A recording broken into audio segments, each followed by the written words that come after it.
ഇടുക്കി ചിന്നക്കനാലിൽ പതിറ്റാണ്ടുകളായി സ്വകാര്യ കമ്പനിയുടെ കൈവശമിരുന്ന കോടികൾ വിലമതിക്കുന്ന സർക്കാർ ഭൂമി വനം വകുപ്പ് തിരിച്ചുപിടിച്ചു.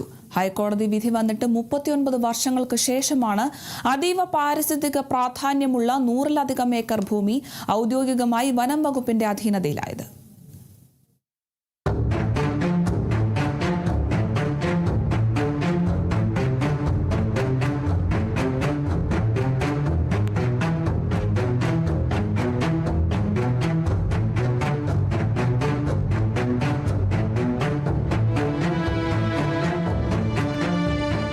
വനം വകുപ്പിന്റെ ചരിത്രത്തിലെ ഏറ്റവും വലിയ ഭൂമി തിരിച്ചുപിടിക്കലുകളിൽ ഒന്നാണ് മൂന്നാർ ചിന്നക്കനാലിൽ പൂർത്തിയായത്.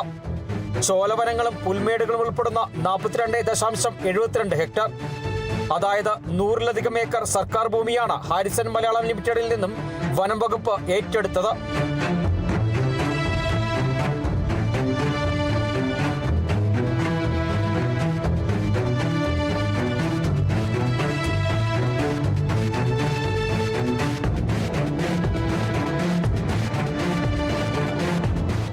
ആയിരത്തി 1975 കേരള പ്രൈവറ്റ് ഫോറസ്റ്റ് ആക്ട് പ്രകാരം ഏറ്റെടുത്ത 210.89 ഹെക്ടർ ഭൂമിയെ ചൊല്ലിയ തർക്കത്തിൽ 1987 ഹൈക്കോടതി 42.72 ഹെക്ടർ സർക്കാർ ഏറ്റെടുക്കണമെന്ന് അന്തിമ വിധി പുറപ്പെടുവിച്ചിരുന്നു.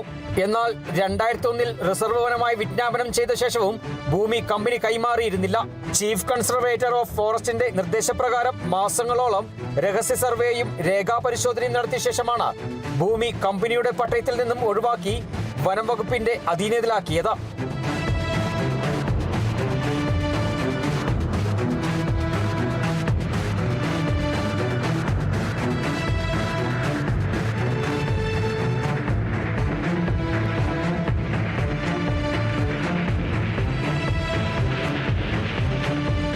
കൊളുക്കുമലയ്ക്ക് സമീപമുള്ള ഈ പ്രദേശം കാട്ടാനകളടക്കമുള്ള വന്യമൃഗങ്ങളുടെ പ്രധാന ആവാസ കേന്ദ്രമാണ്.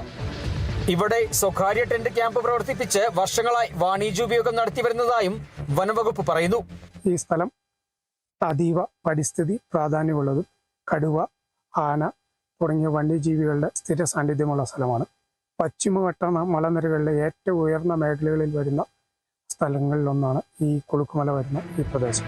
High range chief conservator of forest DK Vinod Kumar, Munnar DFO Saju Varghese എന്നിവരുടെ മേൽനോട്ടത്തിൽ ദേവികുളം റേഞ്ച് ഓഫീസർ ED അരുൺകുമാറിന്റെയും സംഘത്തിന്റെയും നേതൃത്വത്തിലാണ് ഏറ്റെടുക്കൽ നടപടികൾ പൂർത്തിയായത്. ഭൂമിയിൽ വനം വകുപ്പിന്റെ ബോർഡുകളും അതിർത്തി അടയാളങ്ങളും സ്ഥാപിച്ചു കഴിഞ്ഞു.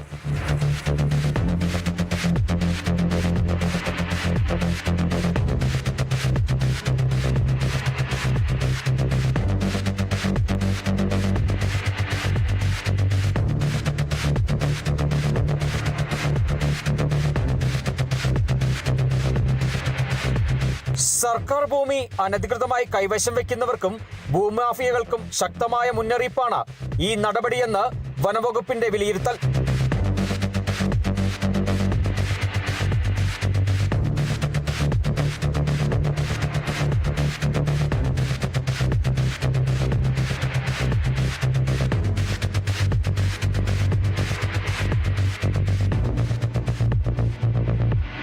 Bineesh Antony, Kerala vision news, Idukki.